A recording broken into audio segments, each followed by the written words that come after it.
জীৱনৰ ৰুটিনখন আজি সলনি হৈ গ'ল। আজি সকলোবোৰ ত্যাগ কৰি গৃহবন্দী হ'ল। আবেলি বন্ধুৰ সৈতে তিনিআলিত আড্ডা মৰা, খেলিবলৈ যোৱা, নাইবা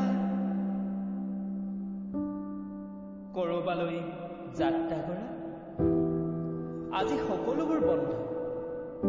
মাথো ঘৰৰ ভিতৰতে দিনৰ দিনটো ৰাতিৰ ৰাতিটো কটাই সময়বোৰ পাৰ কৰিছো, যেন কোনোবা ৰোগাগ্ৰস্ত মানুহৰ দৰে। জীৱনত কোনো দিনেই দেখা নাছিলো ব্যস্ত ৰাজপথো যে কেতিয়াবা জনশূন্য হয়। স্কুল, কলেজ, দোকান, বজাৰ আদি সকলোবোৰ বন্ধ হ'লে শেষত আজি বন্ধ হৈ পৰিল আমাৰ ঘৰৰ দুৱাৰখন। গাঁৱৰ মানুহবোৰৰ দেখোন নঙলামুখেই বন্ধ হৈ গ'ল। আজি কোনেও কাৰো ঘৰলৈ অহা যোৱা কৰা নাই, কোনেও কাৰো লগত কথা এষাৰ পতা নাই। সকলোবোৰ ভিতৰতে সোমাই পৰিছে। মোবাইল, টিভি, কিতাপ আদিৰ সৈতে সময়বোৰ পাৰ কৰিছে। আপোন ঘৰৰ মানুহবোৰৰ মুখখন আজি একেলগে দেখা পাইছে।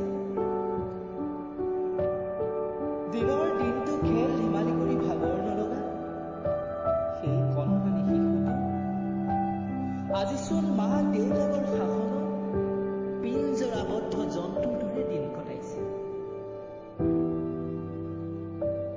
ডেকা গাভৰু বুঢ়া বুঢ়ী আজি সকলো মানুহ ভিতৰত সেউজীয়া পথাৰখনত আজি জীৱ জন্তুবোৰে মুক্তভাৱে বিচৰণ কৰিছে।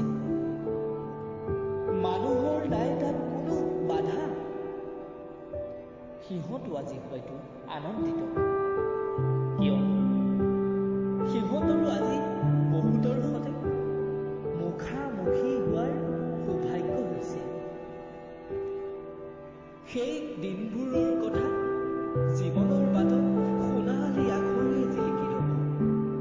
স্মৃতিৰ পাঠ লুটিয়াই চালে ব্যক্ত কৰিব পাৰিম আন কোনোবা।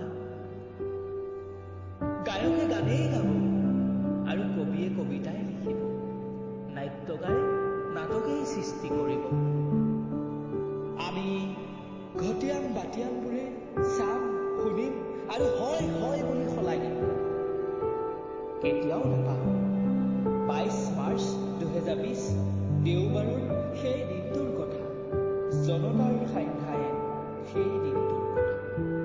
নাই কোনো গাড়ীৰ শব্দ, নাই মানুহৰ চিঞৰ, সকলো নিমাও মাও পৰিৱেশ, নিতাল পৰিৱেশ। নহলে কি শুনিবা দিনৰ কোলাহল। সময়বোৰ কেতিয়া কেনেকৈ পাৰ হৈ গ'ল গমকে নাপালো। পোহৰবোৰ আঁতৰি ধৰালৈ নামি আহিল ঘোৰ অন্ধকাৰ। গাঁৱৰ ঘৰে ঘৰে জ্বলি উঠিল এগছি চাকি। বাসুদেৱ থানত বাজি উঠিছিল খোল, তাল, দবা, শংখ আদি দেৱবাদ্য। মানুহৰ ঘৰে ঘৰে হাত চাপৰি কিম্বা কাঁহী বাতিৰ শব্দ। কঁকালত টঙালি বান্ধি ৰণলৈ ওলাল সকলো, যেন সকলোৱে মুখত এষাৰেই কথা, নিপাত যাওক সেই কৰোণা ভাইৰাছ। মানৱতাৰ যুঁজখন আজি সফল হওক, পৃথিৱীত পুনৰ শান্তি ঘূৰি আহক।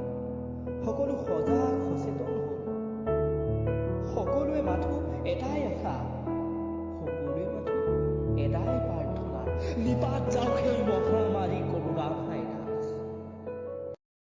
জীৱনৰ ৰুটিনখন আজি